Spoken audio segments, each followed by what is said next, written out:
চাকরি তুমি কার, যোগ্যদের নাকি অযোগ্যদের? এই মুহূর্তের সবথেকে বড় প্রশ্ন, কারা যোগ্য কারা অযোগ্য। ঠিক এই পরিপ্রেক্ষিতে এবার যোগ্য চাকরি প্রার্থীদের তালিকা পাঠালো এসএসসি।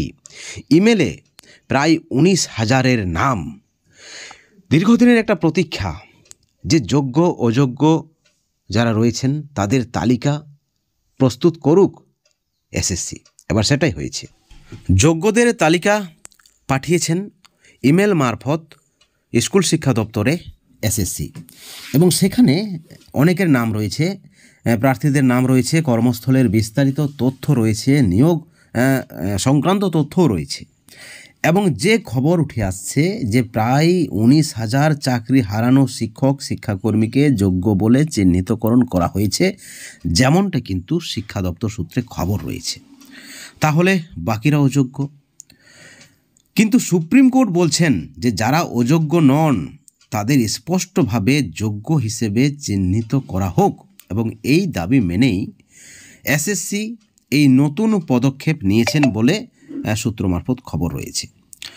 এবং আগেই অযোগ্যদের নিয়ে একটি তালিকা প্রস্তুত করেছিল এসএসসি, এবং সুপ্রিম কোর্টের যে পর্যবেক্ষণ যে অযোগ্য নন তাদেরও একটা তালিকা প্রস্তুত করতে হবে, এবং যারা অযোগ্য নন তাদেরকে অন্তর্ভুক্ত করা হয়েছে।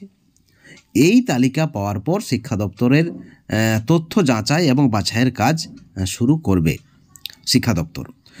এবং দেখেছেন আপনারা, বিকাশ ভবনে শিক্ষামন্ত্রী ব্রাত্য বসুর সঙ্গে যারা চাকরি হারিয়েছেন তাদের প্রতিনিধি দল তারা কিন্তু সাক্ষাৎ করেছিলেন।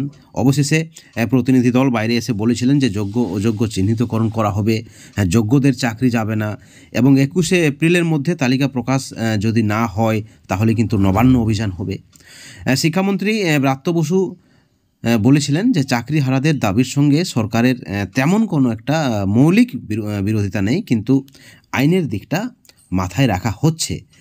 অর্থাৎ রাজ্য সরকার যে আশ্বাস দিচ্ছেন, বা রাজ্য সরকার ইতিমধ্যেই তাদেরকে আশ্বস্ত করেছেন যে কারো চাকরি যাবে না, কিন্তু চাকরি হারাদের তাতে কিন্তু মন বসছে না, বলতে পারেন বিশ্বাস হচ্ছে না। এবার চাকরি হারারা কিন্তু একাধিক কর্মসূচিও নিয়েছেন। বুধে যন্তর মন্তরে ধর্না হবে, 8 মে থেকে আমরণ অনশন হবে, একাধিক কর্মসূচি ঘোষণা করা হয়েছে চাকরি হারাদের পক্ষ থেকে।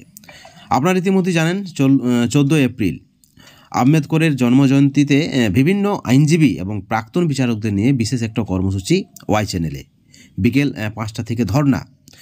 16 এপ্রিল যদি আপনারা দেখেন, দিল্লিতে গিয়ে যন্তর মন্তরে শুরু হবে অবস্থান। 18-19 এপ্রিল জেলাভিত্তিক মিছিল, পথসভা এবং গণস্বাক্ষর কর্মসূচি রয়েছে চাকরিহারাদের পক্ষ থেকে। 22 এপ্রিল সংগ্রহীত গণস্বাক্ষর নিয়ে শিয়ালদহ থেকে মিছিল করে রাজভবন যাবেন যারা চাকরি হারা রয়েছে, এবং সেখানে রাজ্যপালের সঙ্গে দেখা করে ডেপুটেশন প্রদান করা হবে।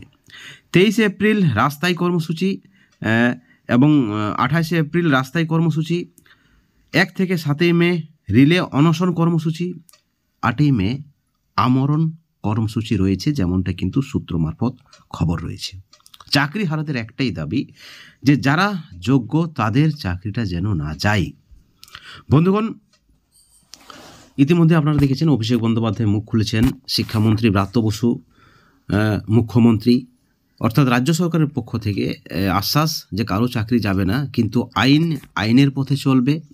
সুপ্রিম কোর্ট বলছেন প্রাতিষ্ঠানিক দুর্নীতি, এই নিয়োগ অসাংবিধানিক, অর্থাৎ পুরো প্যানেল বাতিল। এখন দেখার বিষয় যারা চাকরি হারিয়েছেন তাদের ভবিষ্যৎ কোন পথে যাচ্ছে, এবং যারা যোগ্য তারা চাকরি ফিরে পাচ্ছেন কিনা, এবং যারা অযোগ্য তাদের বিরুদ্ধে সরকার বা সংবিধান বা আইন কী ধরনের কঠোর ব্যবস্থা নিচ্ছে, সেটাও কিন্তু অত্যন্ত গুরুত্বপূর্ণ।